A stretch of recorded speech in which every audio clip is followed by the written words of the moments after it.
नहमदुहु व नुसल्ली अला रसूलिहिल करीम, अम्मा बाद। आज इस वक्त आप हज़रात को यहाँ इसलिए प्रेस कॉन्फ्रेंस के लिए मदऊ किया गया है कि एक आमदार और एमएलए होने की हैसियत से बड़े बड़े काम जो शहर की ज़रूरत के हैं वो एक एमएलए की ज़िम्मेदारी होती है, उसका करना उसका कर्तव्य होता है। मालेगांव के लोग भी ये कहते हैं कि रोड गटर बनाना आमदार का काम नहीं, और उनका कहना सच भी है कि रोड गटर बनाना ये कारपोरेशन की ज़िम्मेदारी है। इसलिए कि कारपोरेशन होने का मतलब ये है कि अब ये शहर अपनी ज़रूरत के लिए अपने पैरों पर खड़ा हो चुका है। इस शहर के लोग कारपोरेशन को टैक्स अदा करेंगे और कारपोरेशन उन टैक्सों को ले करके मूलभूत सुविधा यानी इस शहर में रहने वालों की जो बुनियादी ज़रूरियात है उन सहूलियात का मुहैया करना कारपोरेशन की ज़िम्मेदारी है। लेकिन दुख की बात यह है कि जो लोग कारपोरेशन में बरसरे इक़्तिदार रहे उन लोगों ने अपनी ज़िम्मेदारी पूरी नहीं की और शहर के अंदर जो बुनियादी सहूलियात हैं, रोड है, गटर है, पानी है, लाइट है, इसका इंतज़ाम नहीं हो सका, तो एक आमदार के सर ये मुसीबत आती है कि वो करके दे। अल्लाह का बहुत बड़ा एहसान है, हमने रोड गटर के लाइन से भी सरकार से बड़ा फ़ंड ला करके शहर के अंदर बहुत सारा काम किया, जिसकी तफसीलात आपके पास है। एक आमदार होने की हैसियत से जो बड़े काम शहर के हैं उनमें से एक बड़ा काम जो बाईपास हाईवे पर दोनों साइड से सर्विस रोड हो, फ्लाईओवर हो, जहाँ जहाँ क्रॉसिंग है या अंडरपास रास्ता हो, उसके लिए 165 करोड़ रुपया मंजूर हुआ और वो काम अल्हम्दुलिल्लाह शुरू हो गया है। लॉकडाउन के अंदर हमने हाईवे अथॉरिटीज़ को जो दिल्ली के हैं, बम्बई के हैं, नासिक के हैं, उनको बुलवाया था। मालेगांव पुलिस डिपार्टमेंट और इसी तरह रेवेन्यू डिपार्टमेंट के ऑफिसरान का हमने सर्वे कराया था, टेरे फाटा से लेकर के 40 गांव फाटे तक। अल्हम्दुलिल्लाह 2-3 साल की मुसलसल मेहनत के बाद वो मंजूर भी हो गया और काम शुरू भी हो गया।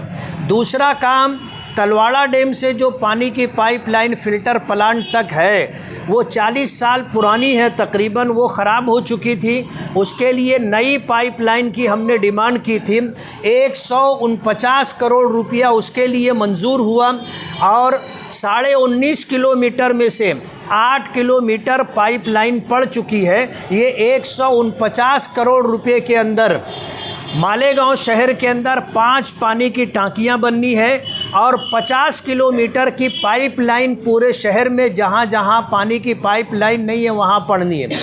तीसरा काम अल्हम्दुलिल्लाह हमारा नोमानी पुल का था, उसका भी हमने जो है 5,76,00,000 रुपया बजट ला करके उसका भी काम हमने किया।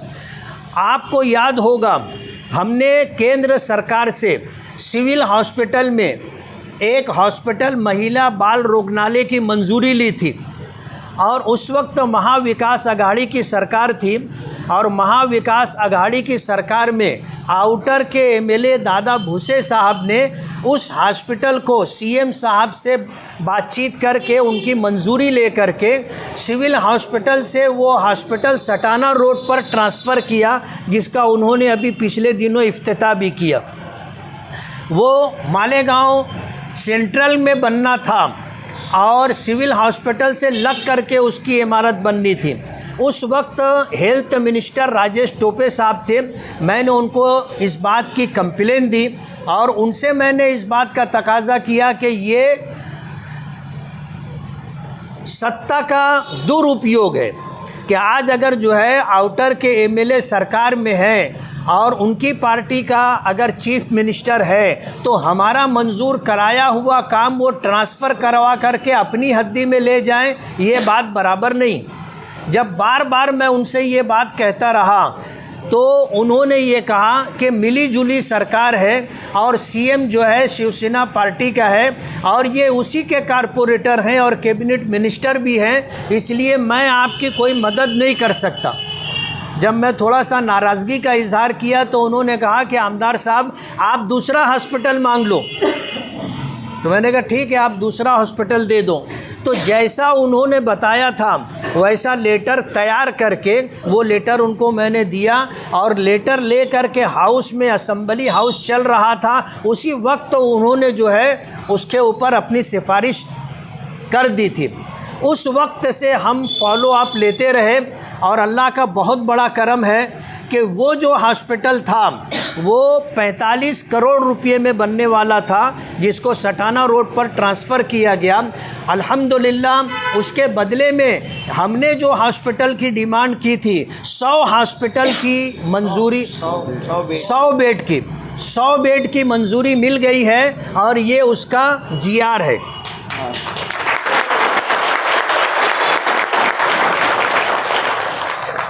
इस हॉस्पिटल का एस्टीमेट है 75 करोड़ 99,51,259 रुपये, यानी तकरीबन 76 करोड़ रुपये का बजट है, जिसमें बिल्डिंग का काम, ये 6 मंजिला इमारत होगी, 100 बेड होगा, इसमें 43 करोड़ 26,52,360 रुपया उसका एस्टीमेट है।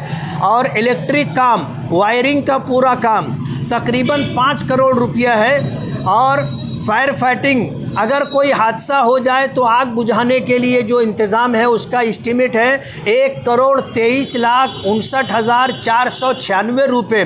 बोरिंग और पंप के लिए 5 लाख रुपया, प्लम्बिंग काम, नल, बाथरूम, संडास वगैरह के लिए 2,16,32,618 रुपये। फर्नीचर के लिए 5,40,18,545 रुपये। वॉल कंपाउंड और गेट के लिए 20 लाख रुपये। पानी की टंकी 20,000 लीटर की, उसके लिए 4,60,000 रुपये। किरकोल कामों के लिए 10 लाख रुपये। रास्ते और पार्किंग के लिए 1,94,49,356 रुपये।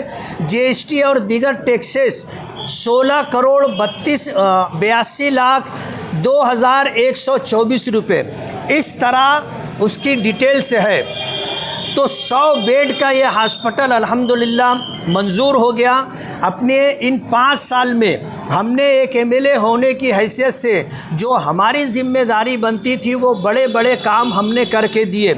मालेगांव शहर के अंदर बुनियादी सहूलियात ना होने की वजह से बहुत सारे इलाकों के अंदर आज भी रोड, रास्ते और गटर का काम होना बाकी है। हमने कारपोरेशन के ज़रिए जो काम मंजूर करवाया है वो 3,95,00,000 के बजट से ये 7 काम होने हैं। उसमें हारून अंसारी हॉस्पिटल से मिल्लत मदरसा, ये जो बहुत ज़्यादा रास्ता ख़राब है, उसके लिए 2,36,00,000 रुपये मंजूर हुए हैं। जाफ़र नगर में मुनव्वर अली चौक से सीमेंट रोड बनना है, ये 37 लाख रुपया। वार्ड नंबर 16 में चूना भट्टी से 3 कंदील तक cement concrete road Fateh Maidan तक 27 लाख रुपया। गट नंबर 113 शरीफ होटल से मरियम मस्जिद तक सीमेंट कॉन्क्रीट रोड 47 लाख रुपया। वार्ड नंबर 16 में लईक सेट के कारखाने से आज़ाद नगर की संडास तक सीमेंट कॉन्क्रीट नाला 12 लाख रुपये का। वार्ड नंबर 16 में वी केयर क्लिनिक से चूना भट्टी तक सिद्दीकी सेंटर तक सीमेंट कॉन्क्रीट रोड 15 लाख रुपया। सनाउल्ला नगर वार्ड नंबर 19 प्लाट नंबर 19 से 95 नंबर प्लाट तक सीमेंट कॉन्क्रीट रोड 21 लाख रुपया। ये मालेगांव में कारपोरेशन के ज़रिए से रोड रास्ते बनने हैं। अल्लाह का बहुत बड़ा एहसान है कि हमने कोशिश की, करने वाली ज़ात अल्लाह की है, असबाब उसने मुहैया किए। हम पर बार बार हॉस्पिटल को लेकर के इल्ज़ाम लगाया जा रहा था कि आमदार की नाअहली की वजह से, निकम्मेपन की वजह से ये हॉस्पिटल उधर शिफ्ट हो गया। हम उसी वक्त प्रेस कॉन्फ्रेंस से ले करके उसका जवाब देना चाहते थे, लेकिन ये हुआ कि जब तक GR की मुकम्मल कापी, तमाम कागजात हमारे हाथ में नहीं आ जाते, वहाँ तक हमें इसका कोई जवाब देना नहीं है। और अल्हम्दुलिल्लाह आज जब जीआर की कॉपी आ चुकी है तो हम प्रेस कॉन्फ्रेंस के ज़रिए पूरे शहर को ये बताना चाहते हैं कि अगर 40 बेड का हॉस्पिटल इधर से उधर गया था तो अल्हम्दुलिल्लाह 100 बेड के हॉस्पिटल की मंजूरी हमने महाराष्ट्र सरकार से ली है, और वो 45 बेड का हॉस्पिटल जो बनने वाला था वो फंड केंद्र सरकार का था। इस तरह अल्हम्दुलिल्लाह ये चौथा बड़ा काम 100 बेड के हॉस्पिटल का ये महिला बाल रोगनालय रहेगा, और तमाम तर मशीनों के साथ, तमाम तर लवाजमात के साथ ये हॉस्पिटल बनेगा, जिसकी एक एक चीज़ की तफसील मैंने आपको दी है। मैं आप हजरात का बहुत बहुत शुक्रगुज़ार हूँ कि आप हजरात ने एक अहम प्रोग्राम सर पर है, उसके बावजूद हमारे इस प्रेस कॉन्फ्रेंस में आप आए और आपने जो है हमारा इस प्रेस कॉन्फ्रेंस में बयान सुन करके लोगों तक पहुंचाने की आप कोशिश करेंगे।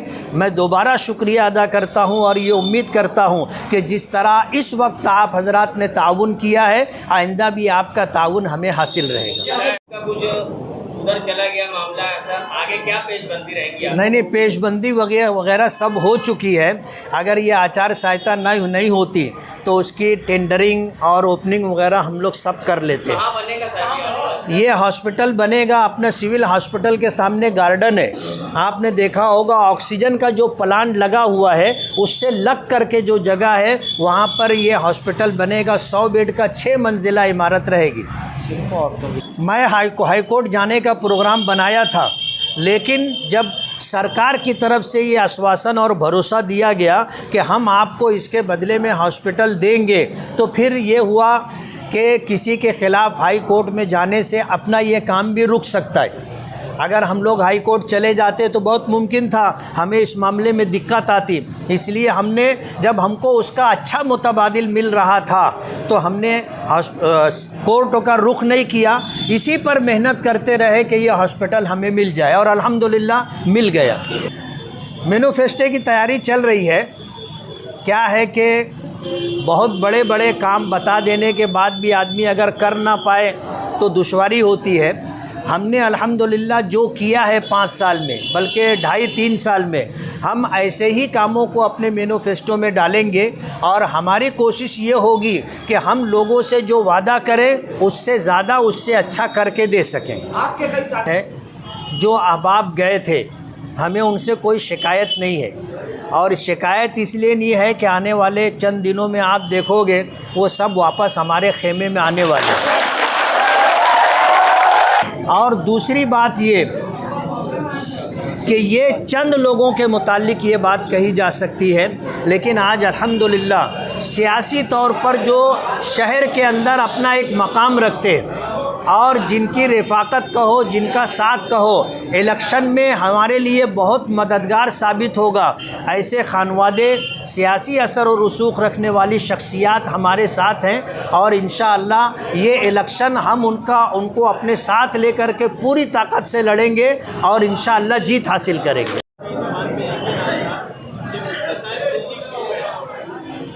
मैं दिल्ली अपने काम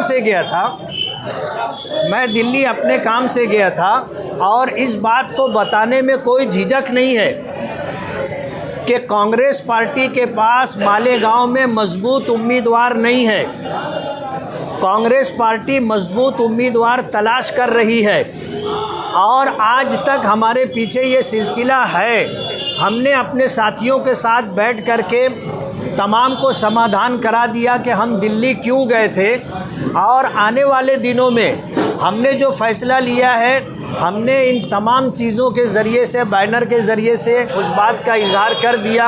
हम पहले दिन से कह रहे थे कि मैं AIMIM से मैं उम्मीदवार था, MLA हूँ, और आइंदा भी उसी से उम्मीदवारी करूँगा। मालेगांव में सबसे पहले अगर किसी की उम्मीदवारी फ़ाइनल हुई है तो वो अल्हम्दुलिल्लाह मैं हूँ। इसलिए हम जहाँ तक जा चुके हैं वहाँ से आगे ही हम बढ़ते रहेंगे इंशाअल्लाह, और अल्लाह हमें जीत अता करेगा। मालेगांव के तमाम लोगों को ये बात दिख के आ रही है कि आज इस वक्त मुकाबला अगर है तो सिर्फ दो लोगों के दरमियान है। हमारे सामने शेख आसिफ साहब है, हमारे सामने शेख आसिफ साहब है, और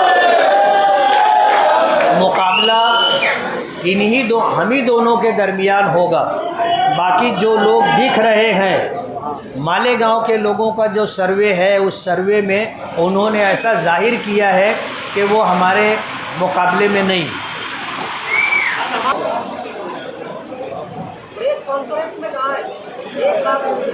कह सकते हैं वो अच्छा सोचना चाहिए, उनको हक है अच्छा सोचने को, गालिब ये ख्याल अच्छा है। डायमंड कारपेट, हमारे वहाँ कारपेट, ग्रास, हेडलोन, रेलवे वाला कारपेट होलसेल रेट में दिया जाता है। हमारा पता याद रखें, मुस्तफ़ा बंगार बाज़ार, डायमंड कारपेट।